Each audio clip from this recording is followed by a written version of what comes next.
Muito bem, irmãos. É, o bloco de o bloco de reflexão que vamos fazer a partir dessa noite se encontra em 1 João capítulo 3, de 11 a 24. E o tema principal desse bloco de meditações é o amor, a prova principal do cristianismo. E o subtema, ou seja, aquilo que nós vamos tratar esta noite especificamente, é a oposição do amor. A oposição do amor, que está nos versos de 11 a 15. 1 João capítulo 3, de 11 a 15. Nós vamos ler 1 João capítulo 3, de 11 a 15. Porque esta é a mensagem que ouvistes desde o princípio, que nos amemos uns aos outros. Não como Caim, que era do maligno e matou a seu irmão. E por que causa matou? Porque as suas obras eram más e as de seu irmão justas. Meus irmãos, não vos maravilheis se o mundo vos aborrece. Nós sabemos que passamos da morte para a vida, porque amamos os irmãos. Quem não ama seu irmão permanece na morte. Qualquer que aborrece a seu irmão é homicida. E vós sabeis que nenhum homicida tem permanente vida eterna, ou tem permanecente nele a vida eterna. Oremos. Nosso Deus e nosso Pai, te pedimos que fale ao nosso coração nesta noite. Queremos ouvir a tua voz, queremos que o nosso coração esteja pronto, receptivo para a tua palavra, disposto a obedecer e ao cumprir, ó Deus, esta palavra tão poderosa sobre as nossas vidas, que tanto nos desafia em nossa vivência nesse mundo perdido e pecador. Nos instrua e nos capacite a viver no amor que vem de ti. É a nossa oração em nome de Jesus. Amém e amém. Graças a Deus. Amém? Então, essa parte que nós acabamos de ler fala sobre a oposição do amor ou ao amor, né? João faz aqui um tipo de contraste entre o amor e o ódio. Interessante que, segundo Warren Wiersbe, ele diz que João, a primeira epístola de João é como uma escadaria de caracol. Está sempre voltando a três assuntos principais. Quais? O amor, a obediência e a verdade, diz ele. E eu coloco essa situação nunca repetitivo. João sempre acrescenta algo mais. Toda vez que ele trata sobre esses assuntos, sempre tem um ingrediente a mais nesse estudo, nesse desenvolvimento de João, a respeito dessas três coisas principais que fazem diferença entre o cristão verdadeiro e o cristão falso, ou o falso cristão, entre o pregador verdadeiro e o pregador falso. Então João aqui, em 1 João 3, de 11 a 15, ele trata exatamente essa questão da identidade do cristão. E nesse aspecto ele fala do amor. Mas quando ele fala sobre o amor como prova principal, antes ele dá uma pincelada no confronto ou no contraste que há entre o amor e o ódio. Interessante, irmãos, que João, quando ele termina o versículo 10, ele termina o versículo 10 dizendo exatamente que aquele que não pratica a justiça e não ama o seu irmão, olha que declaração forte que João faz. Aquele que não pratica a justiça e não ama ao seu irmão é filho do diabo. João fala de forma categórica. Quem não pratica a justiça, ou seja, quem não obedece à palavra de Deus, e quem não ama o seu irmão, é filho do diabo, diz o apóstolo João, e não filho de Deus.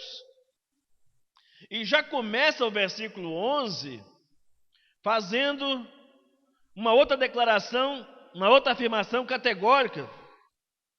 Porque ele diz assim, no complemento do que diz o verso 10, João diz assim: porque a mensagem que ouvistes desde o princípio é esta, que nos amemos uns aos outros. A mim me chama a atenção, irmãos, nesse versículo, a expressão desde o princípio. Nesse versículo em especial me chama a atenção a expressão desde o princípio, que aliás João se utiliza outras vezes nessa carta, no verso 5 do capítulo 1, no verso 7 do capítulo 2, no verso 24, ele trata dessa questão do que vocês ouviram antes. Antes, o que vocês estão ouvindo agora não é novidade, vocês já ouviram antes.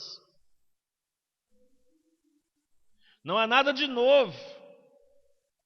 O que há de novo aqui, na verdade, é um entendimento mais amplo desse ensinamento, dessa verdade, que está sendo pregada, que está sendo anunciada, em contraste com os falsos mestres, com aquilo que os falsos mestres estavam ensinando. E qual é a mensagem? E qual é a mensagem que João está dizendo que eles ouviram desde o princípio? Que nos amemos uns aos outros. Em outras palavras, João está dizendo, a lei do amor é inalterável. Passaram-se os anos, mas a lei permanece. Como a lei principal do cristão, o amar uns aos outros. E sabe por que a lei do amor não muda? Porque o nosso Deus não muda. A Bíblia diz em Malaquias que o nosso Deus é imutável. Não muda porque a palavra de Deus não muda. Há um versículo que diz, seca-se a erva, murcha-se a flor, mas a palavra de Deus permanece para sempre. É Pedro citando Isaías, salvo engano. E não muda exatamente pela razão pela qual João depois vai afirmar, no capítulo 4, versículo 8, que o amor é a essência de Deus. João diz que Deus é amor. Quando João afirma que Deus é amor, ele está dizendo que o amor é a essência de Deus. Então não pode mudar, porque Deus é imutável. Então, agora estamos diante de uma lei que não muda. E para acrescentar algo mais à compreensão dessa lei, João faz um comparativo entre o máximo da falta de amor e cita um exemplo. Caim. O máximo da falta de amor é o ódio. Há pelo menos duas coisas, duas palavras que simbolizam o máximo da falta de amor. Que, aliás, muitos autores até preferem usar a segunda palavra, que é a indiferença, como sendo o oposto do amor. Pode dizer que de indiferença não gera expectativa de sentimentos. É um sentimento invertido, talvez. A gente vai perceber ao longo desse estudo que, na verdade, a intenção, o que está no interior, o que está na motivação tanto do ódio quanto da indiferença é a mesma coisa, é a destruição do outro. É a destruição do outro. Então, irmãos, 1 João 3, versos 12 e 13, João aponta como sendo um exemplo máximo da falta de amor, que tem como personagem Caim. Caim é o exemplo. Caim e o seu péssimo exemplo, né? E depois João faz um paralelo lá no verso 16, como o máximo do amor. Se Caim, por um lado, é o exemplo máximo da falta de amor, nós temos em Jesus o exemplo máximo do amor. E João diz assim como Cristo deu a sua vida por nós, nós devemos dar a nossa vida pelos nossos irmãos. 1 João 3, verso 16. Então, o que João está argumentando nesse contexto todo? Que o amor aos irmãos é a prova principal de que houve uma verdadeira conversão. No verso 14, João chega a afirmar o seguinte: nós sabemos que passamos da morte para a vida, ou seja, que nós somos salvos ou experimentamos a conversão. Que a salvação, a conversão é isso, é passar da morte para a vida. João está dizendo, olha, sabemos que passamos da morte para a vida, porque amamos os irmãos. O amor aos irmãos, então, é uma prova de que houve uma mudança de vida. Houve uma transformação na linguagem de João aqui. E João também faz um comparativo dizendo que o ódio de Caim é a semente do ódio que há no mundo. Dentro desse contexto, ele diz, olha, é por isso que o mundo odeia vocês. E não se maravilhe, não fique espantado, não fique perplexo, porque o mundo vos odeia. João depois vai aprofundando mais nesse conceito. Se por um lado o que se olha para o mundo e vê a atitude de Caim no mundo, por outro lado deve-se olhar para a igreja e ver a atitude de Cristo. A entrega que Cristo teve deve ser a entrega que a igreja também tem que ter. Cristo é o nosso maior exemplo. E o mesmo autor estava lendo no seu comentário, o Warren Weisberg, ele diz o seguinte: no que se refere à questão do amor, existem 4 níveis de relacionamento, ele diz, por assim dizer, nos quais uma pessoa pode viver: homicídio, 1 João 3, 11 e 12, ódio, 1 João 3, 13 a 15, indiferença, 1 João 3, 16 e 17, e compaixão cristã ou amor, 1 João 3, 18 até o verso 24. Então ele traça aqui um perfil de níveis de relacionamento em relação ao próximo, né? Ele diz, os 2 primeiros não são de maneira alguma cristãos. Quais são os 2 primeiros? Homicídio e ódio. Não são de maneira nenhuma cristãos. O terceiro, que é a indiferença,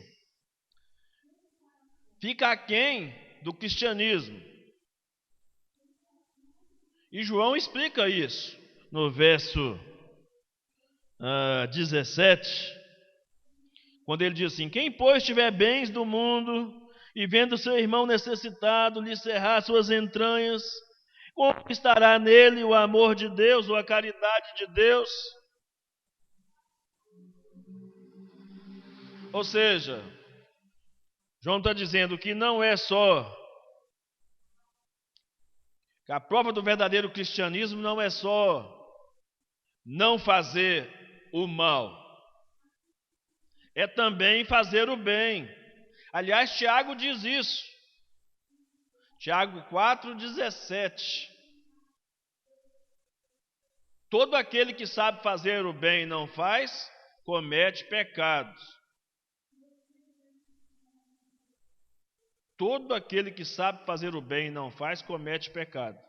Então, o cristianismo não é só não fazer o que é errado, é também fazer o que é correto. Então, João trata a indiferença numa perspectiva de que é uma meia-verdade de cristianismo. A pessoa não está fazendo errado, mas também não está fazendo o certo. É como se um cristão estivesse em cima do muro. Está olhando as coisas acontecer ao seu redor e não reage. E não reage. É isso que João basicamente está dizendo aqui, irmãos. Embora do mesmo nível, homicídio e ódio, embora do mesmo modo ou do mesmo nível, homicídio e ódio, no entanto, eles divergem no modus operandi, na maneira da operação. Enquanto o homicídio já é o ódio levado às vias de fato, atentando contra a vida da outra pessoa, o ódio é um sentimento mal nutrido no coração que pode gerar o assassinato. Porque a Bíblia diz que matar não é só tirar a vida. Matar é você tirar a pessoa do seu relacionamento. Matar é você desconsiderar aquela pessoa, ou você ter um desejo mal do seu coração contra aquela pessoa. Por isso que João diz: todo aquele que odeia o seu irmão é um assassino. Todo aquele que odeia o seu irmão é um assassino. Então, com relação ao amor, a prova do amor cristão, como eu disse, não é só deixar de fazer o mal aos outros, mas é começar a fazer o bem também. Começar a fazer o bem. A pessoa não precisa ser homicida para pecar dentro do coração, porque dentro do coração o ódio corresponde ao homicídio. Muita gente já matou muita gente de vontade de matar. Muita gente já matou muita gente na sua existência. Quantas vezes já ouvimos alguém dizer: fulano morreu para mim? Ou seja, você eliminou aquela pessoa da sua existência.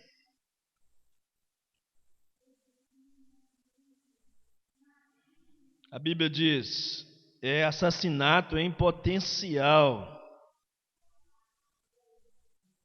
Toda pessoa que odeia a outra é um homicida em potencial.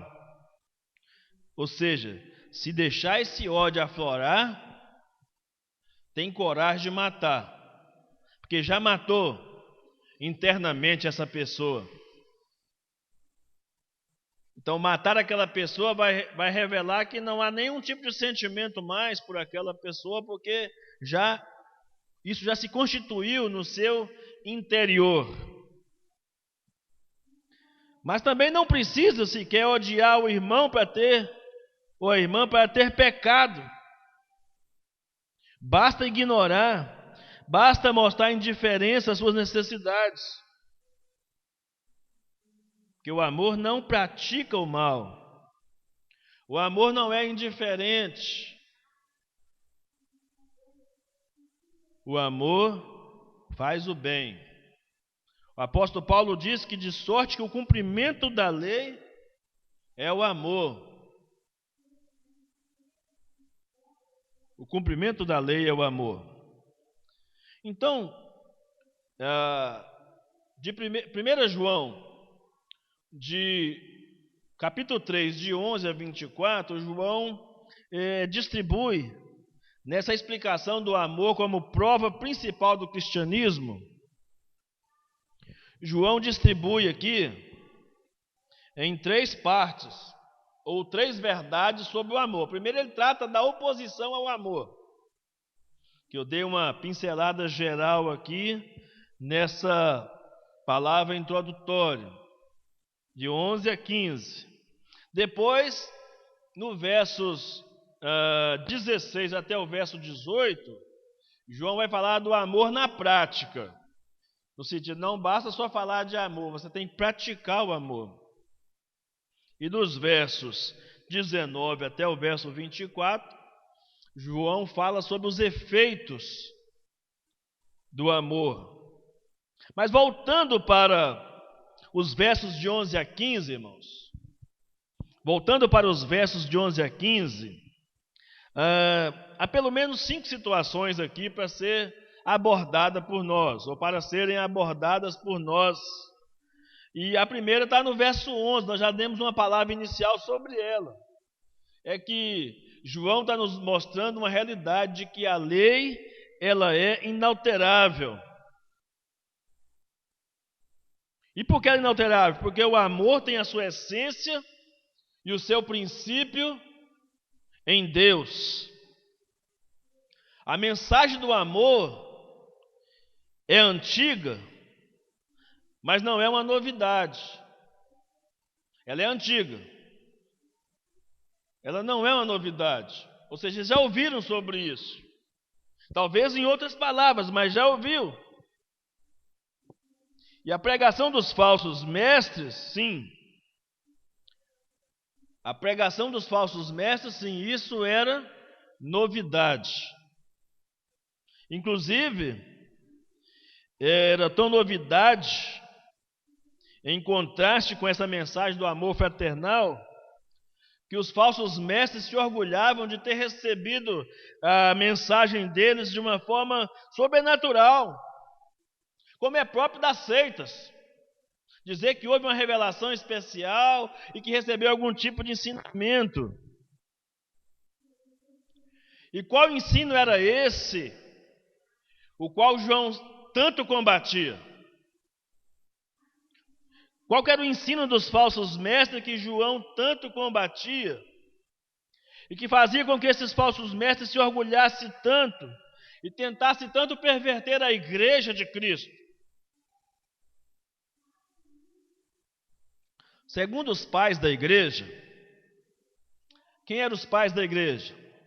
Eram aqueles líderes cristãos que vieram logo após os apóstolos, aquela primeira geração de líderes, depois da morte dos apóstolos, pais da igreja. E eles ficaram assim conhecidos. E segundo eles, principalmente Irineu, dizia que João tinha um grande opositor chamado Cerinto.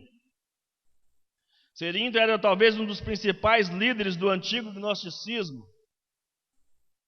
Então, Irineu fala sobre esse Cerinto e as heresias que esse Cerinto pregava, e era contra ele e contra os seus seguidores que João escreveu a sua carta para prevenir a igreja, prevenir os irmãos e não se envolverem com aqueles ensinamentos.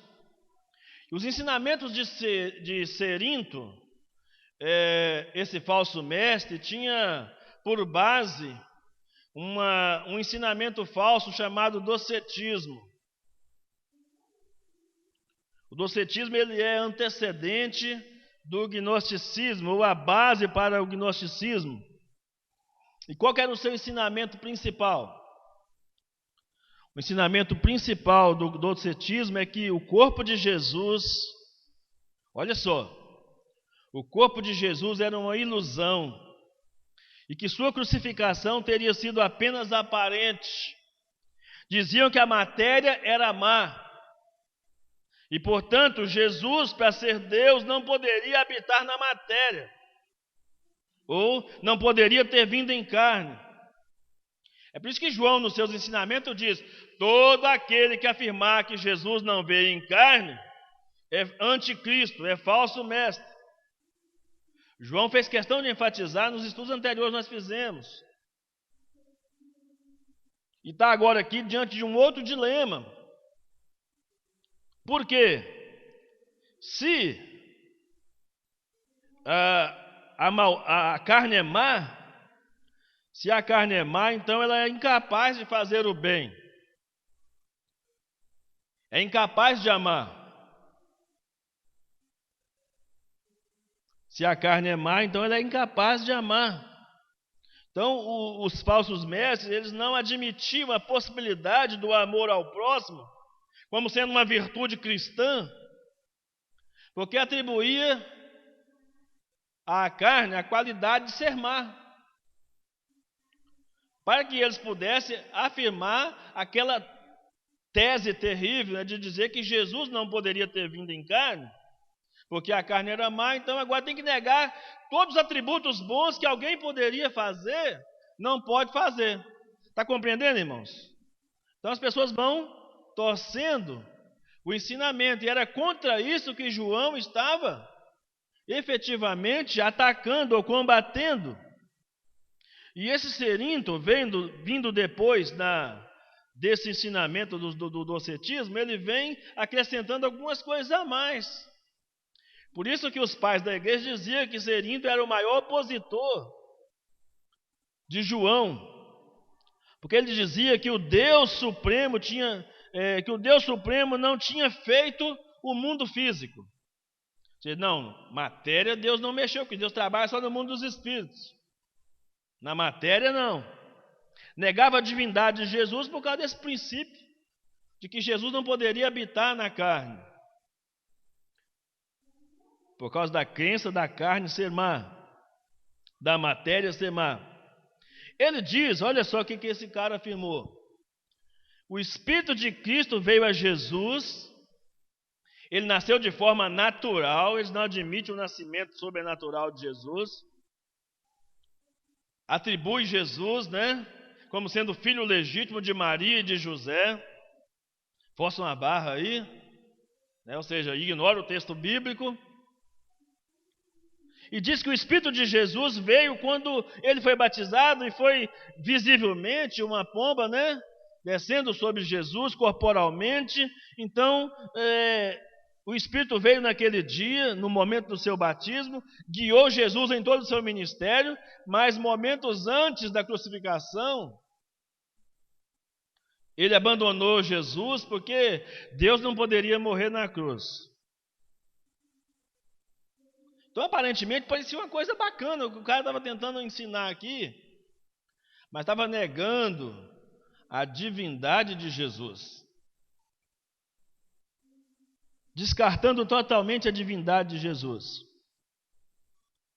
Então, irmãos, João vem e refuta esse ensinamento dos falsos mestres, dizendo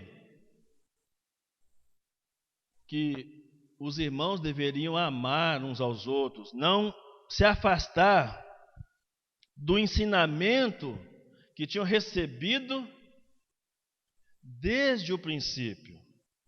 Não se afastem desse ensinamento. Aí vem a segunda coisa que João coloca aqui: o ódio em oposição ao amor fraternal. Ele diz assim: não segundo Caim, que era do maligno, e assassinou seu irmão. E por que o assassinou? Porque as suas obras eram más, e as de seu irmão eram justas. João diz que não devemos amar como Caim. Por quê? Porque Caim fingia que amava Abel. Ganhou a confiança de seus pais para ir para o campo, já planejando uma emboscada contra o seu irmão. Era amor só da boca para fora. Não era demonstrado em atos. Não estava no coração amor. Dentro do coração de Caim só estava o ódio. E o seu próprio rosto demonstrava isso, a Bíblia diz. Que ao contrário, o escritor de Provérbios diz que o coração alegre aformoseia o rosto. Mas um coração triste, um coração que tem ódio, um coração amargurado, vai fazer com que o rosto fique desfigurado. Não sei se você já viu alguém que está com muita raiva, com muito ódio no coração, o rosto dessa pessoa fica desfigurado. Era essa situação de Caim. Ele amava de palavras, mas não de fato e de verdade. Talvez por isso João tenha dito, lá no verso 18, filhinhos, não amemos de palavras nem de boca, mas em ação e em verdade. E se fôssemos fazer um comparativo aqui entre Caim e Abel, a gente perceberia em Abel uma tipologia de Jesus. E em Caim, uma tipologia do mundo que jaz no maligno e que combate contra o Evangelho, que odeia o Evangelho. Simon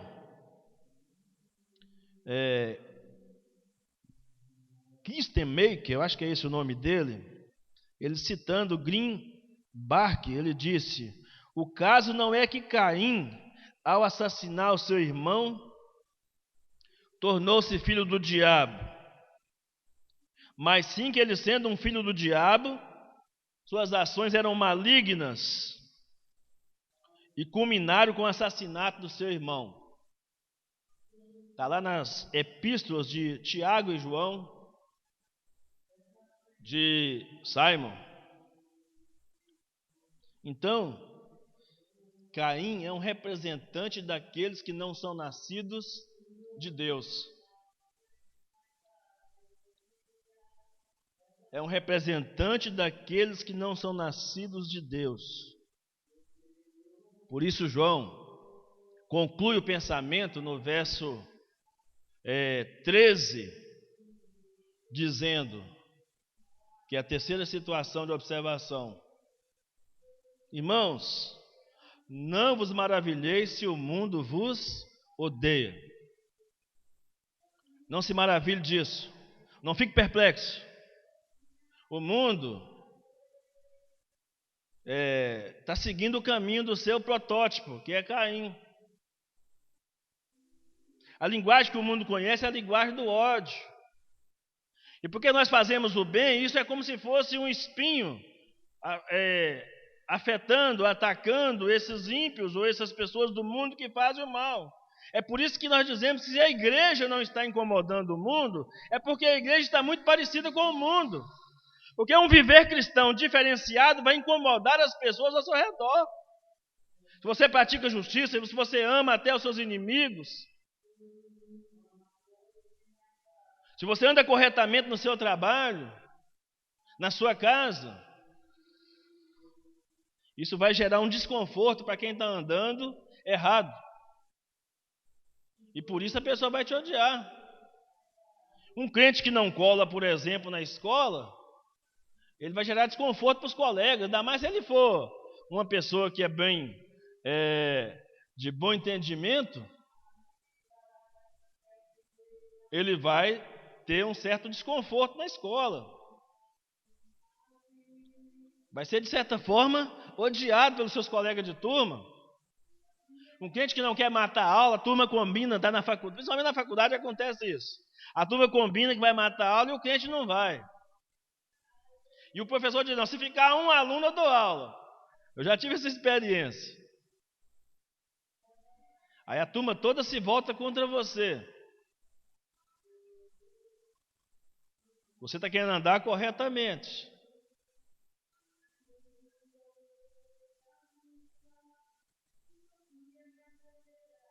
Então, irmãos, João está nos chamando a atenção que a oposição que o mundo faz ao amor que nós temos na pessoa de Cristo, o nosso maior exemplo, a oposição que o mundo faz aqui, ela é terrível, cruel, porque o viver cristão correto vai acender uma luz vermelha nas pessoas ao nosso redor. O seu comportamento correto vai gerar um desconforto para aquelas pessoas que andam de maneira errada. Quando eu estava estudando isso aqui, de que não basta só não fazer o mal, é preciso fazer o bem, me lembrei de um amigo meu que, falando sobre política, ele disse que o político correto não é só aquele que não rouba, é aquele que também, além de não roubar, não deixa roubar. E isso aqui é uma coisa que faz uma grande diferença numa questão de administração pública. Assim como faz grande diferença num contexto de vida espiritual, quando um crente não somente não faz o errado, mas começa a fazer coisas certas. Começa a impactar de maneira diferente. Tem boas ações. Porque também você não basta só não colar na prova, isso é o seu dever de não colar mesmo. Não basta você só não matar aula, que é seu dever como cristão de não matar aula mesmo. Mas quer ver um diferencial como cristão? É se você como cristão, naquela turma que tanto te odeia, você tem um conhecimento a mais em alguma matéria, por exemplo, você se dispõe algum tempo do seu dia, do seu fim de semana, dizer, irmão ou amigos, eu estou disponível para ensinar a matéria para vocês. Quem quiser sentar comigo, estudar comigo, eu estou pronto para poder ensinar. Então aquelas pessoas te odeiam, e mesmo assim você se dispõe a ser útil a elas. Então você está indo além, está surpreendendo aqueles que te odeiam, e você mostra que você tem um diferencial. Porque tem muita gente que também não faz o mal por aí. Gente que não é crente, que não é filho de Deus, mas por princípios morais aprendidos na família, sei lá, princípios de educação que teve, boa formação, ele acaba não fazendo determinadas coisas erradas. Mas isso não faz dele um cristão. Por quê? Porque o amor não é a causa da salvação. O amor não é a causa da salvação. O amor é a evidência. O amor é o distintivo da salvação. Verso 14. Sabemos que passamos da morte para a vida porque amamos os irmãos. E quem não ama, permanece na morte. Então João trabalha essa verdade, irmãos, o tempo todo nas suas cartas. Principalmente nessa primeira carta. Ele trabalha para distinguir o verdadeiro crente do falso crente, a prova doutrinária, que é o ensinamento da verdade, a prova social, que é o amor que devemos ter para com os irmãos, e a prova moral, que é a obediência, é o viver uma vida de santidade. Então o verdadeiro crente é aquele que coloca a sua fé única e exclusivamente em Cristo, é aquele que ama os seus irmãos e que busca viver uma vida de santidade, uma vida agradável a Deus.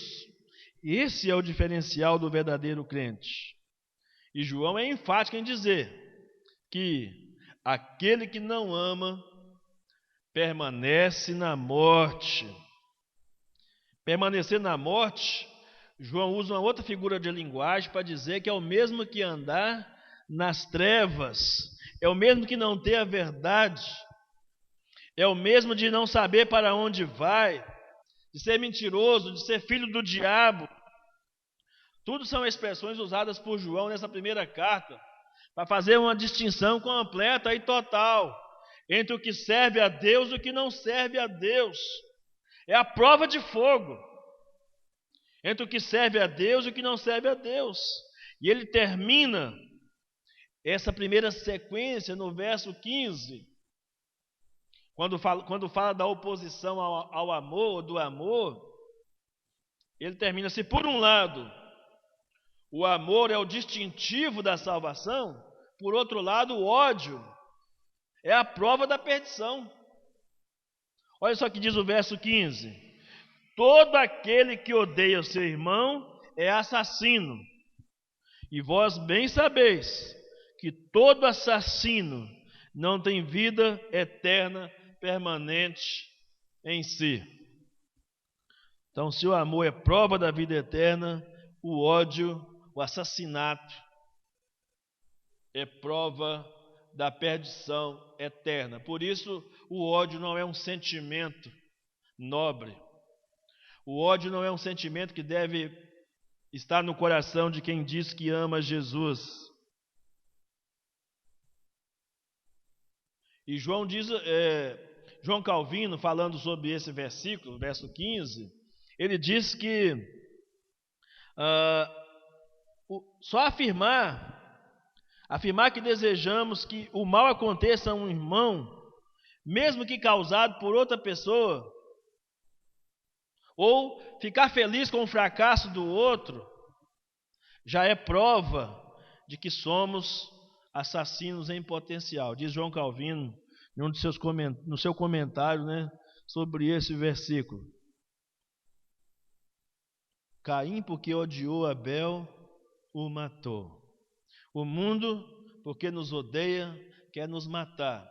O diabo, porque nos odeia, a Bíblia diz que veio para roubar, matar e destruir. João 10, verso 10. Nós, como cristãos, precisamos aprender isso e trazer essa marca como diferencial do nosso viver cristão. Amém?